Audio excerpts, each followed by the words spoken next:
Kojo Fosu, our friend Daddy Lumba. Me Samai Abebo Manyebi.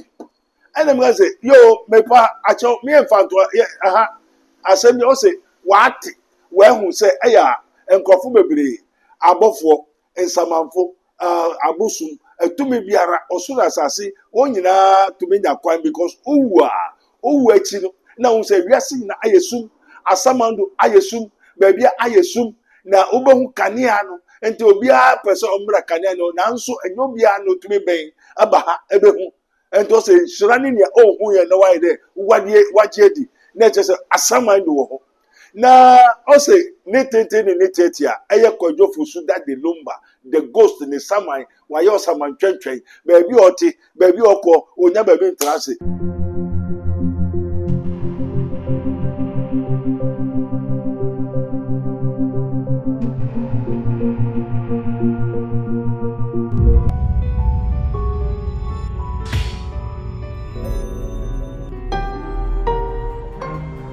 Mystery TV.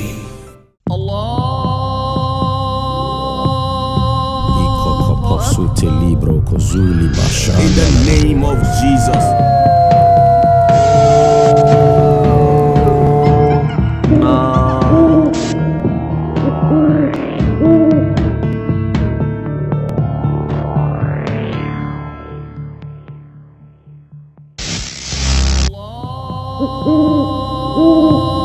Once more again, in the name of our Lord Jesus Christ of Nazareth. Yo, Sabri, Cecilia, Yepon, sorry. Sabri, call a friend to call a friend.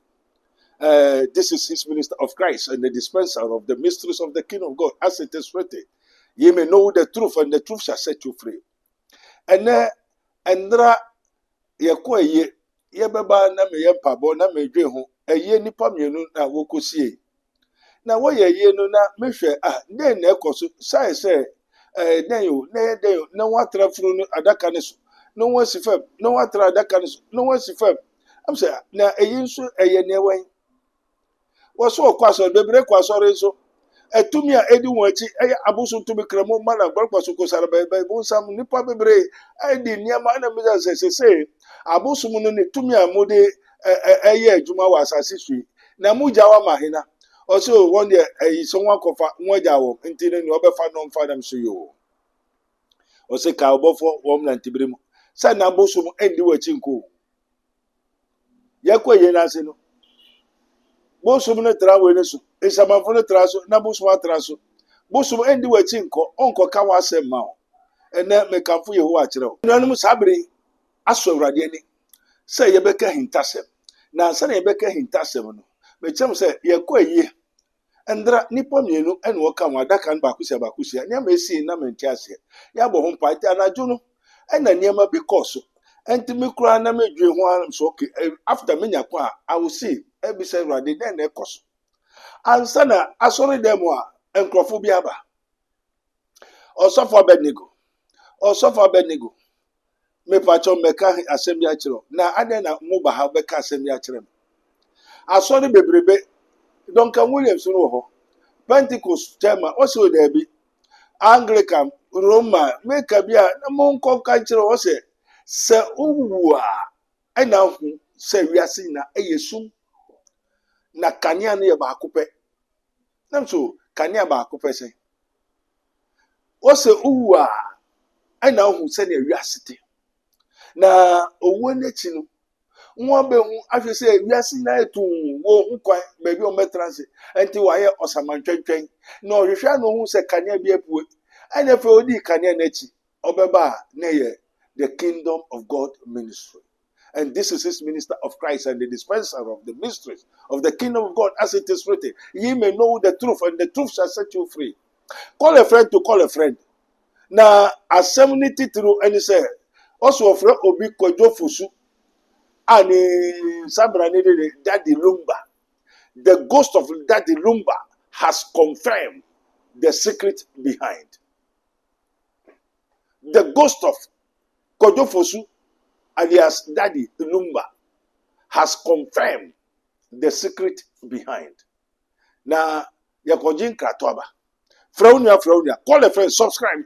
Send your better mysteries Michelle said, there's mysteries. And the people asked Jesus Christ, why do you always speak in parables? He said, no. It is given unto you to know the mysteries of the kingdom of God.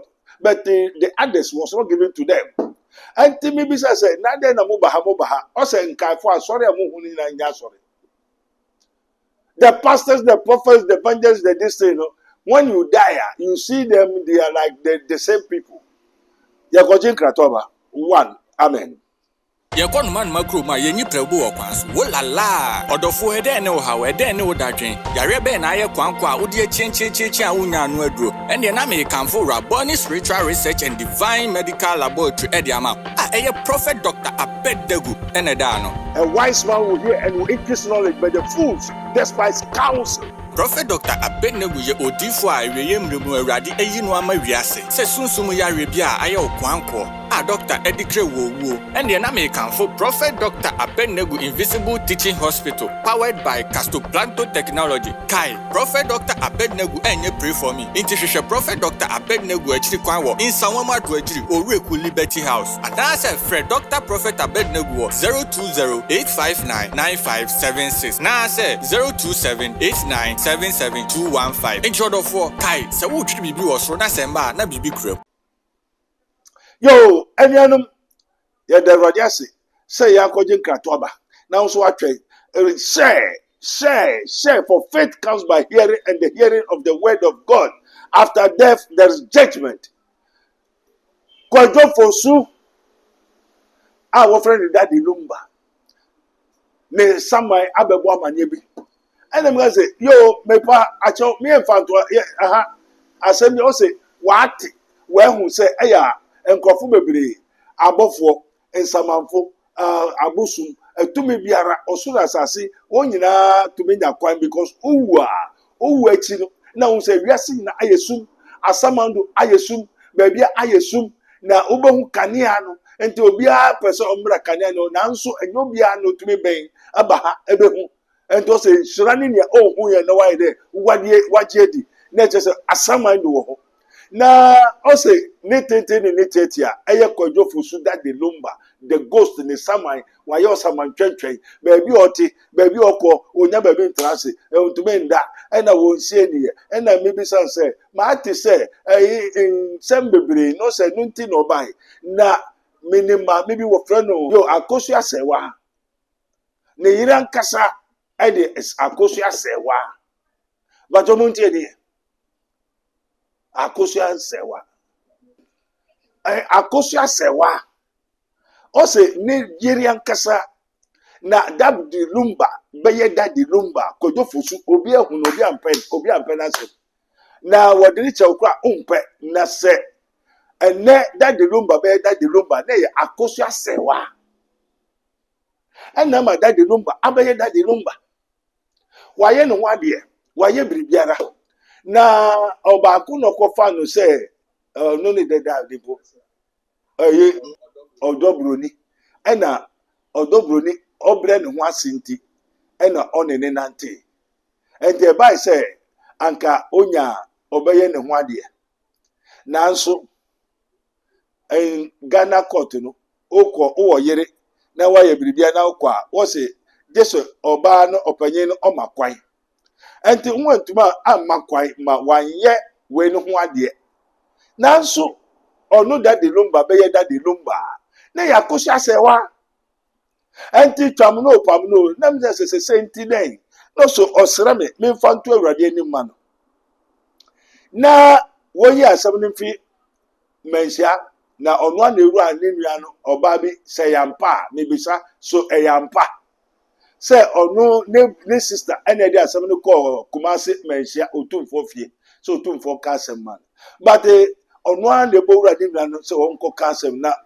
wonhwe na baby a edu no asem no nani nje ho ena asem no nye ahemfi asem ono ene wakofa saadi nyina ba enti sra osra awurade Nyankopon opa awurade Nyankopon chew se wonyi asem no emfi ahemfi ho na wonfa biribia nhye ne yire akosu asewansa na wonye kwan na wonkosie no na wodi no ba bi oda no ompe wayo samantwentwe ne ho yirawo na ne yiri akosua sewa engina ene abusua no enti abusua pani also for KK Fusu today Kwadwo Fusu abusua ene oba no busua won kambom abusua pani etie sana Kwadwo Fusu sam Daddy Lumba Kwadwo Fusu sama egusu ka kire. This is his minister of Christ and the dispenser of the mysteries of the kingdom of God. As it is written, ye may know the truth, and the truth shall set you free. Yankasa keke. Se share me po asori. Mehu mate enye oyinkwa na eba. Abodi bia to beba. So fa hunam fam na the one say metu awurade anim. E so obo ade nyina so tumfo na chi nanim obi ni hobio.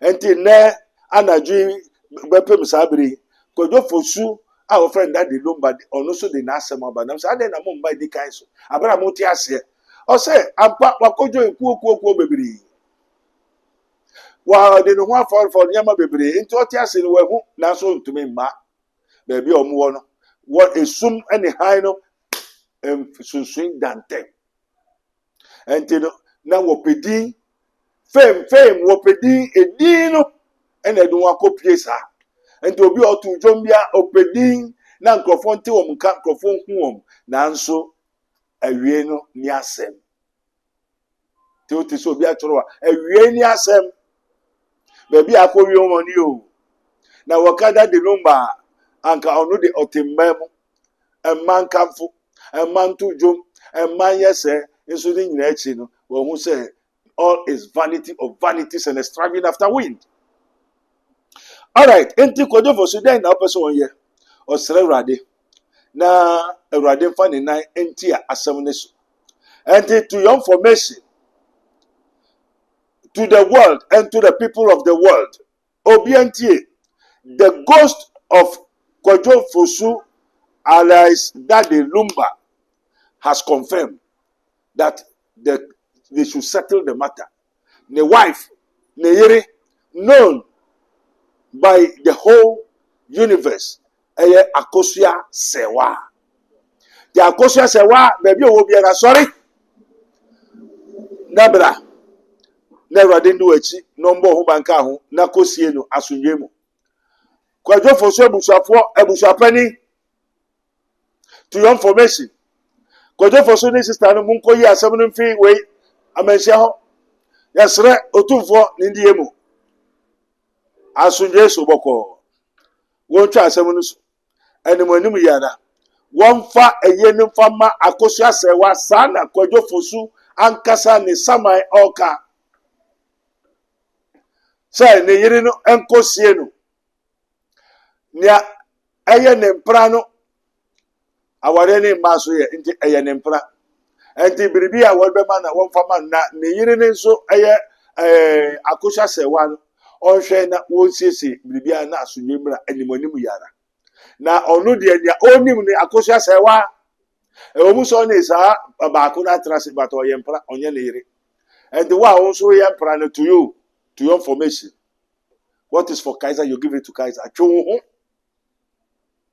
And the ordinary benkum and the Kwadwo Fusu asem ja chidi odi kwadru so odi na mwe fa enye djuma na ne obedwa na obetwa metuf so sofo nka nkyere wo ya o se hwan na afọ obi kunu afọ obi ade bi oja asene kokoso a enhyehye no enti ne yetu magburu emayiwa no efo hwehwe wo de hwehwe okunu o se onya kunu a wanya adepa wankasa onya mpratwe a wanya adepa ho onya kunu a wanya adepa okunu so ne nia o papa na o maame aware na mawu na ne papa na ne maame so agi atum na abusua ne suru ni asase akabom ni agi na ne ye kabom ye ntete enti Daddy Lumba ankasa se ne yire ene Akosua Sewa enti no yesre menhia nana onkwaso Awurade de nensa ne nan atia Kwadwo Fusu asem ne so edi asem no akoto Awurade anim monhwe animonim yara awurade so asɛm no mu won ya asɛm no fi amenhia won ya asɛm no fi court won twam won kosie no na won fa biribi ama abusuapani ane akosua sewa eye da de lumba ne yere aka Kojo Fosu na etuo nkɔtwere baabi etuo da wen fa ha enti na abusuafo no kakra bi na omonya no ne pranso na wodbe ma bia so unyo yere na utu eduruboni e bi kawano. This is the one. Repent, I've told you. Repent, I've told you. Repent. Why calling me Lord, the Lord? You do not do what I say. And there you are young Kasabibi. Some message and come my Yasafanina. Now, only Obama or on your 1 year. That's it. Opo Obama so acquaint 1 year. Pena Pablo. And Prachi Unyaminimu. Also, unya yeria wenya de pa unye kuna wenya de pa nti ye ka aware ye nka mprache enti fi neko obenya safu ye bu ne be ye nka na sem to me biara brebi e kuta sa asem nya fi neko adwobere o Awurade de ne sa to so because they are koto Awurade anim asere Awurade kwai o say o hwehwa obehu obomo ye bebi o obi sa enti Kojo Fosu Daddy Lumba ni samai abebo Awurade amane o di kutusre esu abesre na esanse wa besre nti ya sre Awurade ya asem no ahye Awurade nsa wa ba kotwe na bibi koye odi a emfa me ho ebusuafo nso mu wi a mo beda Awurade ase mo hwehwe sewa akosua sewa hwehwe Awurade chikwan na Awurade be sende adunam wa hye ne Kaiser de wonfama Kaiser ne yo Nyankopon de wonfama Nyankopon ente ne mpra no ne o menya man wonfama no na ne yere nso de ne yere dia ene mofra bibia enhye sewa ensa Kojo Fosu ni biribiara sewa akosua nsa ene dia mawie to whom it may concern and to the Minister of Interior, the Minister of Information, let the whole world hear, including the presidency, that Kojo Fosu, the ghost of Kojo Fosu, has come to the Lord and confirmed the secret behind. And you know, and memory obi anhwe ne ho sue. Kojo Fosu, unyama be papanda asu Yesu. Unkwana asu. Ekwanso bre.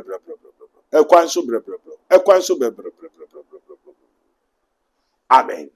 This program is brought to you by Rabboni Group, the Kingdom of God Ministry International, Unity of the Spirit in the Bond of Peace Fellowship, Nyamibechre Prayer Camp, Camp David, God of Israel, Inspirational Research Society, Prophet Dr. Abednego Invisible Teaching Hospital, Commission on the Rights of the Kingdom of God and His Righteousness and Administrative Justice, Rabboni Supernatural Intervention, Ele Hadi, Barim University, Prophet Dr. Abednego School of Giftology, Rabboni Spiritual Research and Divine Medical Laboratory, Mystery TV. Yakon man makro ma yenyi prebu okwanso wolala odofo ede ne wo hawo ede ne wo dadwen yare be na ye kwankwa a wodi chenchen a wonya no aduro ene na me kanfo Rabboni Spiritual Research and Divine Medical Laboratory ede ama a eye Prophet Dr. Abednego ene da no. A wise man will hear and will increase knowledge, but the fools despise counsel. Prophet Dr. Abednego ye odifo a eweyemremu Awurade eyi no ama wiase se sunsum yare bia aye okwanko a Dr. Edikre wowo ene na me kanfo Prophet Dr. Abednego Invisible Teaching Hospital powered by Castoplanto Technology. Kai Prophet Dr. Abednego enye pray for me inti hwehwe Prophet Dr. Abednego achiri kwan wo insanwama do achiri Oreku Liberty House adase Fred Dr. Prophet Abednego 020-859-9576 na say 027-8977-215 intro do for Kai se wo twiri bibi wo so na se